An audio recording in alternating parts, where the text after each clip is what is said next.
बांग्लादेश की टीम जो कि गई है जिम्बाब्वे के दौरे पर और पहले तो वहाँ टेस्ट मैच में हार गई, उसके बाद वनडे सीरीज में भी 2-1 से हार गई और उसके बाद जब टी20 मैच की सीरीज स्टार्ट हुई तो जो पहला टी20 मैच बुलावायो के इसी मैदान पर खेला गया, जहां पर आज के सेकंड टी20 मैच भी खेला जाएगा, तो वहां पर भी एक करारी हार का सामना करना पड़ा बांग्लादेश की टीम को उस पहले टी20 मैच में, जहां पर इन लोगों ने काफी हद तक आप कह सकते हैं कि पिच को जज करने में इनके बॉलर्स ने खास करके एक वहां पर गलती करी, इसका पूरा फायदा वहां पर जिम्बाब्वे के बॉलर्स ने उठाया, जो कि इन लोगों ने पूरे सीरीज में ही बेसिकली उठा रखा है, चाहे वो वनडे सीरीज हो, चाहे वो जो एक टेस्ट मैच हुआ था उसमें हो। और उसका नतीजा ये निकला कि वहां पर जिम्बाब्वे की टीम ने काफी आसानी से उस मैच को, जो पिछला वाला पहला टी20 मैच हुआ, उसको जीता। लेकिन वहां पर पिच किस तरीके से व्यवहार कर रही थी और क्या फायदा उठाया जिम्बाब्वे के बॉलर्स ने, उसको इस वीडियो के अंदर समझने की कोशिश करेंगे और उसी बेसिस पर इस पिच के ऊपर किस तरीके के बैटर्स और बॉलर्स बेस्ट होंगे आपकी टीम में आने के लिए, और एक बेहतरीन कॉम्बिनेशन आपके लिए बनाएंगे 11 प्लेयरों का, जिसमें बेस्ट कप्तान है उस कप्तान के ऑप्शंस के बारे में भी इस पूरे वीडियो के दौरान हम बात करेंगे। लेकिन शुरुआत करेंगे सबसे पहले यहाँ पर हम पिच रिपोर्ट के अंदर, तो शुरू से अंत तक के पूरा वीडियो जरूर आप देखिएगा, जिससे आपकी एक शानदार कॉम्बिनेशन बन पाएगी 11 प्लेयरों के फैंटेसी टीम की। और ये जो मैच है क्वींस स्पोर्ट्स क्लब बुलावायो के उसी मैदान पर खेला जाएगा, जैसा अभी आपको कुछ देर पहले मैंने बताया कि पहला टी20 मैच भी इसी मैदान पर खेला गया था। लेकिन जो सेकंड टी20 मैच है ये 17 जुलाई को शाम को 4 बजे से भारत के समय के हिसाब से, लेकिन वहां की लोकल टाइम के हिसाब से दोपहर को 12:30 बजे से एक दिन वाले टी20 मैच के तौर पर खेला जाएगा, जहां पर वेदर फोरकास्ट ये बताता है कि आसमान पूरी तरह से साफ होगा, धूप पिच के ऊपर पूरी तरह से पड़ते दिखाई पड़ेगी। और चूंकि back to back second match है तो यहां पर काफी हद तक संभावना है कि पिच यहां पर स्लो आज के इस मैच में होते दिखाई पड़ेगी। लेकिन इसके पहले हम पहले वाले टी20 मैच की भी बात कर लें, जहां पर जिम्बाब्वे की टीम ने पहले बैटिंग करी, 170 रन बनाए 6 विकेट के नुकसान पर। चूंकि बांग्लादेश की टीम ने टॉस जीतने के बाद इनको पहले बैटिंग करने के लिए बुलाया और पिच के ऊपर जो थोड़ा बहुत मॉइस्चर था उसका फायदा उठाने की कोशिश बांग्लादेश की टीम ने करी, जो कि इन्होंने काफी हद तक कोशिश तो की, लेकिन उसमें उनको सफलता मिली नहीं। चूंकि पावर प्ले का जो पहला 6 ओवर था वहां पर जिम्बाब्वे के बैटर्स ने बहुत ही अच्छी बैटिंग करी और 6 ओवर में ही 54 रन बना दिए 1 विकेट के नुकसान पर। और उसके बाद उसी स्कोर को काफी हद तक कैरी फॉरवर्ड करते हुए इस टीम ने 170 के स्कोर तक अपनी टीम को पहुंचाया और 6 विकेट के नुकसान पर, और 6 के 6 विकेट वहां पर तेज गेंदबाज लेकर के गए। लेकिन उसके बाद जब सेकंड इनिंग की बैटिंग करने यहां पर बांग्लादेश की टीम उतरी, 171 का इनको स्कोर को चेज करने का मौका मिला था, तब ये बांग्लादेश की टीम 138 के स्कोर पर ऑल आउट हो गई, जहां पर 8 विकेट तेज गेंदबाज लेकर गए और पावर प्ले के अंदर ही इनकी 43 के स्कोर पर 3 विकेट गिर गई थी। जहां पर शुरुआत में जो नई गेंद से थोड़ी बहुत मूवमेंट तेज गेंदबाजों को मिल रही थी, और चूंकि बांग्लादेश की टीम के जो प्लेयर्स थे वो लगातार शॉट्स खेलने जा रहे थे, तो उसकी दिक्कत उनको वहां पर काफी अच्छी खासी हुई और विकेटें वहां पर शुरुआत में गिरी ही गिरी। और जैसे ही गेंद थोड़ी सी पुरानी हुई, जो हेड द डेक बॉलिंग होती है, यानी कि थोड़ी सी शॉर्टर लेंथ गेंद, वो बल्ले पर फंस करके आना शुरू हो गई। और बांग्लादेश के जो बॉलर्स थे वो तो वहां पर पहली इनिंग में उस बात को समझ नहीं पाए, लेकिन जिम्बाब्वे के जो बॉलर्स थे उन्होंने काफी हद तक उस चीज को समझा, और चाहे इनके रिचर्ड एंगारवा हो और या ब्लेसिंग मुजरवानी हो, दोनों ने जबरदस्त तरीके की हेड द डेक बॉलिंग करी और वहां पर बांग्लादेश की टीम को बिल्कुल भी सांस लेने का मौका मिला नहीं और टीम 138 के स्कोर पर ऑल आउट हो गई। और जिम्बाब्वे की टीम फाइनली उस मैच को 32 रन से जीत गई। तो पिछले मैच में जो हमने देखा उससे पिच के बारे में यही समझ में आया कि यहां पर अब जो गेंद होगी जैसे ही 8-9 ओवर पुरानी हो जाएगी, बल्ले पर फंस करके थोड़ा सा आएगी, और चूंकि बैक टू बैक सेकंड टी20 मैच इस मैदान पर खेला जाएगा तो वो चीज आपको फ्रीक्वेंटली होती हुई दिखाई पड़ेगी आज के इस मैच में एक बार फिर से। जबकि बांग्लादेश की जो बॉलिंग होगी वो भी आज के इस मैच में इस बात को समझ चुकी होगी। लेकिन इसके पहले भी जो पहला टी20 मैच खेला गया, इसके पहले भी 6 और टी20 मैचेस इस मैदान पर जो खेले गए हैं, उसमें भी जो पहली इनिंग का एवरेज स्कोर रहा है, पावर प्ले की जो स्कोरिंग होती रही है, वो काफी हद तक सिमिलर ही रही जो पिछले मैच में हमने देखा। और यहां पर देखें तो 3 बार बैटिंग करने वाली टीम, 3 बार बैटिंग सेकंड करने वाली टीमें मैचेस यहां पर जीती हैं, तो मामला भी काफी हद तक बराबरी का यहां पर होता है कि जो भी टीम बेटर बैटिंग और बॉलिंग करेगी ओवरऑल वही मैच को जीतेगी। और पिछले 6 टी20 मैचेस में, इस जो पहले टी20 मैच हुआ उसके पहले के 6 टी20 मैचेस में जो 40 विकेट तेज गेंदबाज और 32 विकेट स्पिन गेंदबाज लेकर के गए, वहां पर भी पैटर्न जो इनिंग के हिसाब से विकेट निकालने का रहा वो काफी हद तक पिछले मैच जैसा ही दिखाई पड़ा है। लेकिन आज के इस मैच में जो पिच मिलेगी वो काफी हद तक संभावना है कि वो पहले टी20 मैच वाली ही पिच मिलेगी, तो थोड़ी सी वेयर एंड टियर तो क्रिएट हो चुकी होगी। और वैसे भी दोपहर को 12:30 बजे से मैच है, तो धूप पिच के ऊपर पड़ी होगी तो वो वेयर एंड टियर और भी बढ़ जाएगी। तो स्पिनर्स भी आज के इस मैच में यूजफुल हो सकते हैं, लेकिन जो तेज गेंदबाज हैं, specifically hit the deck bowler जो हैं, और वो कौन कौन से बॉलर है वो भी आगे हम डिस्कस करेंगे, जिनके पास अच्छी पेस है, वो यहाँ पर काफी हद तक डोमिनेट करते दिखाई पड़ेंगे। तो जो सबसे इंपॉर्टेंट चीज होगी आज के इस मैच में वो ये कि टॉस के बाद ये जानकारी निकाल पाना कि जो पिच आज के मैच में मिल रही है क्या वो पहले टी20 मैच वाली ही है या कोई फ्रेश ट्रैक मिल रही है, उसकी इन्फॉर्मेशन आपको मैं टेलीग्राम और व्हाट्सएप चैनल पर टॉस के बाद दे दूंगा। और उसी के हिसाब से जो हमारी फाइनल फैंटेसी टीम बनेगी वो भी टेलीग्राम टेलीग्राम और व्हाट्सएप चैनल पर आपको मिल जाएगी। तो नीचे इसी वीडियो के डिस्क्रिप्शन में और कमेंट बॉक्स में जो पिन किया हुआ कमेंट है, लिंक आपको वहां पर देखने को मिल जाएगा। लिंक को क्लिक करके जल्दी से टेलीग्राम और व्हाट्सएप चैनल को ज्वाइन जरूर कर लीजिए। और फिलहाल आइए आगे बढ़ते हैं, बात करते हैं यहाँ पर जो जिम्बाब्वे की टीम की प्लेइंग 11 और बैटिंग ऑर्डर पिछले मैच में उतरी थी, जहां पर जैसा आपको मैं बता भी चुका हूं कि रिचर्ड एंगारवा और ब्लेसिंग मुजरबानी ने कमाल की बॉलिंग करी। बाकी कोई बॉलर यहां पर ज्यादा कामयाब हुआ नहीं, यही दोनों जो थे 4-4 विकेट लेकर के गए। और बाकी बैटिंग ऑर्डर तो आपके सामने है ही। हालांकि इनके पास बेंच पर भी देखें तो बेन करन है, वेलिंगटन मसाकाजा है, न्यूमैन न्यामुरी जैसे बाएं हाथ के तेज गेंदबाज हैं, और तीनों तेंदा मपोसा जो कि स्विंग पर रिलाई करते हैं काफी हद तक, इनके जैसा एक right hand medium pace bowler है। और जो पूरा का पूरा स्क्वाड है उसका करियर कैसा रहा है T20 में उसको देखें। उसके पहले जो पिछले मैच में बॉलिंग करी इन बॉलर्स ने जो जिम्बाब्वे की तरफ से, उसके नंबर्स आप देख लीजिए। तो यहाँ पर सिकंदर रजा ने पहला 11वां 13वां और 15वां ओवर किया पिछले मैच में, जबकि रिचर्ड एंगारवा और ब्लेसिंग मुजरबानी ने भी पूरे 4-4 ओवर किए। 2-2 ओवर तो इनके पावर प्ले में आए, 3 ओवर रिचर्ड एंगारवा पावर प्ले में कर गए थे, 1 ओवर डेथ में भी किया, 2 ओवर डेथ में ब्लेसिंग मुजरबानी ने किया। तो काफी हद तक ये दोनों इनके जो तेज गेंदबाज हैं यही मेनली आपको 8 ओवर करके दे देंगे, और 4 ओवर सिकंदर रजा का, यानी कि 12 ओवर तो यही 3 गेंदबाज करके दे देंगे। जिसमें जो उसके अलावा सबसे इंपॉर्टेंट बॉलर होते हैं वह है ब्रैडली इवांस। हालांकि पिछले मैच में कुछ खास अच्छी बॉलिंग नहीं कर पाए, 3 ओवर इन्होंने किया जिसमें एक डेथ का भी ओवर शामिल था, लेकिन निश्चित तौर पर ये चौथे बेस्ट बॉलिंग ऑप्शन इस टीम की तरफ से है। बाकी चाहे वो डियोन मायर्स हो या मिल्टन सुंबा हो या रेयान बर्ल हो, ये आपको बाकी पार्ट टाइम की बॉलिंग 1-2 ओवर जो जरूरत पड़ेगी वो करते दिखाई पड़ेंगे। उसमें मिल्टन सुंबा एक बहुत ही तगड़े डिफरेंशियल ऑप्शन हो सकते हैं, जिनके बारे में आगे डिस्कस करेंगे। लेकिन उसके पहले आप करियर के आंकड़े देखना चाहें तो जरूर देख लीजिए T20 फॉर्मेट में जिम्बाब्वे के प्लेयर्स ने क्या किया है, वो एक्सपीरियंस आपके सामने है। इसको वीडियो को रोक करके देख लीजिएगा। फिलहाल हम आगे बढ़ेंगे और बात करेंगे रीसेंट फॉर्म की, स्पेसिफिकली जो पिछले मैच की परफॉर्मेंस रही उसकी, जिसमें ब्रायन बेनेट ने एज ए बैटर 44 रन की पारी खेली, जबकि वहीं पर तादिवाना से मारूमानी केवल 14 रन बना पाए, जबकि डियोन मार्स और सिकंदर रजा ने 20 रन और कोई विकेट नहीं की परफॉर्मेंस दी, जिसमें सिकंदर रजा ने तो पूरे 4 ओवर की बॉलिंग भी की, डियोन मार्स ने तो केवल 1 ही ओवर किया, और 20-20 रन की पारियां दोनों ने खेली। बाकी रेयान बर्ल ने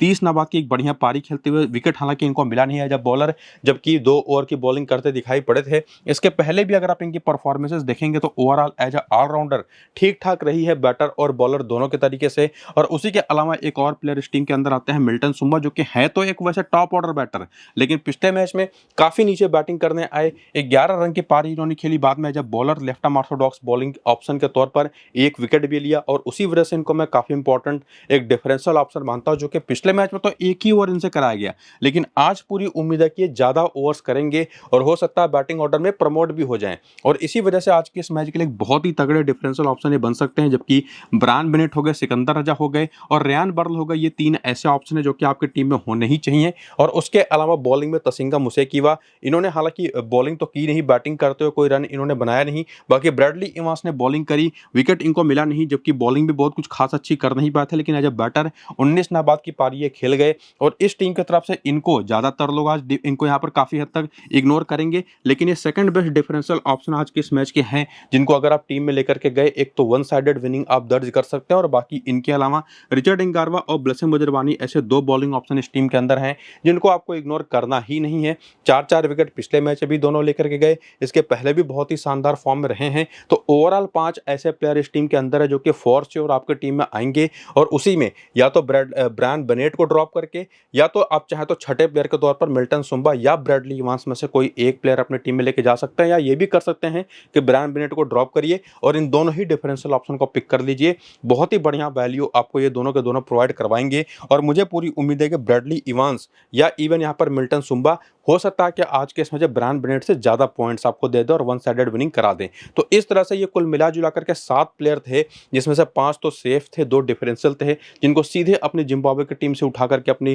फैंटेसी 11 में आप लेकर के जा सकते हैं। लेकिन उसी के साथ साथ हेड टू हेड के आंकड़े अगर आप देखना चाहें तो वो भी दे सकते हैं, जिसमें जिम्बाब्वे के ये जो खिलाड़ी हैं जब भी बांग्लादेश के खिलाफ खेलते तो उसमें ब्रायन बेनेट के नंबर्स आप देख लीजिए, कुछ हद तक डियोन मार्स के, और उसके अलावा रेयान बर्ल के आंकड़े आपको काफी अच्छे दिखाई पड़ेंगे। बॉलिंग में रिचर्ड एंगारवा और ब्लेसिंग मुजरबानी के आंकड़े आपको शानदार दिखाई पड़ेंगे। बाकी लोगों के जो नंबर्स हैं ना वो बिलो द एवरेज ही हैं, और इवन सिकंदर राजा के भी 22 में केवल 335 रन है और 10 ही विकेट है बांग्लादेश के खिलाफ, ज्यादा कुछ कमाल ये कभी कर नहीं पाए हैं। और उसके बाद अगर हम बात करें वेन्यू की, तो ये तो इनका काफी हद तक होम ग्राउंड ही है, और इस मैदान पर ब्रायन बेनेट अच्छा करते ही हैं। इवन यहाँ पर सिकंदर राजा, रेयान बर्ल के आंकड़े भी ठीक ठाक हैं, मिल्टन सुंबा ने भी ठीक ठाक ऑलराउंड परफॉर्मेंस यहाँ पर दे रखी है। बाकी रिचर्ड एंगारवा और ब्लेसिंग मुजरबानी के आंकड़े आपको यहाँ पर बेहतर दिखाई पड़ेंगे। तो वही मिला जुला करके 5 से 7 प्लेयर जो आपको मैं पीछे बता चुका हूँ वही यूजफुल हैं और उन्हीं में से आपको अपनी टीम पिक करनी है। और उसके बाद प्लेयर बैटल के आंकड़े अगर आप देखें तो एक तो चीज़ क्लियर है कि स्पिन को लेकर के थोड़ी सी वल्नरेबल है जिम्बाब्वे की टीम, लेकिन फिलहाल जो बांग्लादेश की टीम है उन्होंने कुछ खास अच्छे स्पिनर्स खिलाए नहीं, चूंकि तेज गेंदबाज काफ़ी डोमिनेट कर रहे हैं इस पूरे दौरे पर बांग्लादेश के लिए भी। और पिछले मैच में नाहिद राणा ने कमाल की बॉलिंग करते हुए 4 विकेट लिया ही था, जिसमें ब्रायन बेनेट को भी उन्होंने आउट किया था अपनी चौथी ही गेंद पर बिना कोई रन दिए। और मोहम्मद सैफुद्दीन पर भी 15 गेंद पर 28 रन बना करके एक बार इसके पहले आउट हो चुके हैं। जबकि तादी वना से मरुमानी की बात करें तो मेहदी हसन, नाहिद राणा और मोहम्मद सैफुद्दीन तीनों की गेंदों पर काफी सस्ते में आउट हो चुके हैं। और उसके अलावा सिकंदर अजब भी मोहम्मद सैफुद्दीन पर 2 बार केवल 27 रन बना करके, और साथ ही साथ मेहदी हसन के 23 गेंद पर 11 रन बना करके 2 बार ये आउट हो चुके हैं। तो ये 2 बहुत ही प्रॉपर, या इवन मैं कहूंगा नाहिद राणा को मिलाकर के 3 बहुत ही शानदार ऑप्शन, बॉलिंग ऑप्शन है सामने की टीम में जो सीधे आपकी टीम में आएंगे। अगर आप प्लेयर बैटल के सारे आंकड़े देखें जिसमें रिशद हुसैन खेलते हैं, मुसादिक हुसैन अगर खेलते हैं और इवन प्लस मेहदी हसन को भी आप ऐड कर दें, अगर यहाँ पर सेकेंड इनिंग की बॉलिंग होती है तो वो भी कुछ अच्छे डिफरेंशियल ऑप्शन बन जाते हैं। तो ये तो कम से कम पता चला कि तस्कीन अहमद का नाम को कहीं दिखाई पड़ा नहीं। पिछले मैच अभी खेले थे लेकिन विकेट ये निकाल नहीं पाए।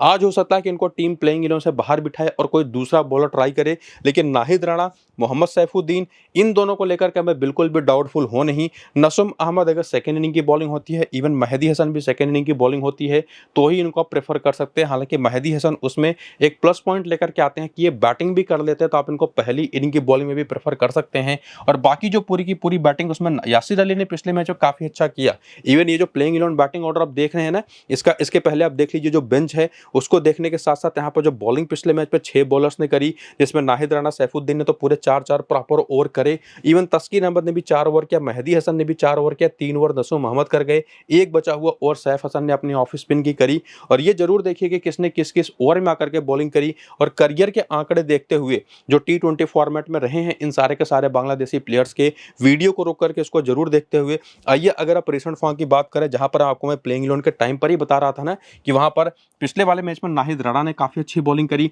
सैफुद्दीन ने 2 विकेट निकाले, लेकिन बाकी जो बॉलर्स है वो कुछ खास अच्छी लाइन और लेंथ पकड़ करके बॉलिंग कर नहीं पाए। और उसी का फायदा वहां पर उठाया पिछले मैच में एक्चुअली जो जिम्बाब्वे के बैटर्स थे। और यहां पर जो कमाल की बात देखने को मिली, जैसे सामने वाली टीम की तरफ से रिचर्ड इंगावरा, ब्लेसन मुजरबानी ने अच्छी खासी हेड द डेक बॉलिंग करी, उसका उनको फायदा मिला, दोनों ने 4-4 विकेट निकाले। और उसी का सेम फायदा नाहिद राणा को मिला जिनके पास बहुत अच्छी पेस है। और एक तो यहाँ पर हेड द डेक बॉलिंग का मतलब ये नहीं कि किसी भी पेस पर आप हेड द डेक बॉलिंग करें, और हेड द डेक बॉलिंग का मतलब क्या होता है कि कोई ऐसा बॉलर जिसके पास अच्छी खासी लंबाई है, वो ज्यादा चढ़ी हुई गेंद ना करता हो। जनरली आप प्रसिद्ध कृष्णा को देखते होंगे इंडियन टीम के अंदर, काफी हद तक आप उसको लेकर के कह सकते हैं कि प्रसिद्ध कृष्णा के अलावा भी रिसेंट टाइम में प्रिंस यादव भी वैसे ही बॉलिंग करते हैं, हेड द डेक खिंची हुई बॉल। तो वैसे ही बॉलर ये सारे के सारे हैं और इनके पास पेस भी जबरदस्त है, 145 प्लस किलोमीटर प्रति घंटे की रफ्तार से बॉलिंग तो ये लोग करते ही हैं, तो उसका पूरा फायदा इनको मिलता है। सैफुद्दीन हालांकि उस मामले में देखें तो थोड़ी सी इनकी गति कम है, लेकिन लाइन और लेंथ काफी अच्छी पकड़ करके बॉलिंग करते हैं, तो इनको भी 2 विकेट पिछले मैच में मिला।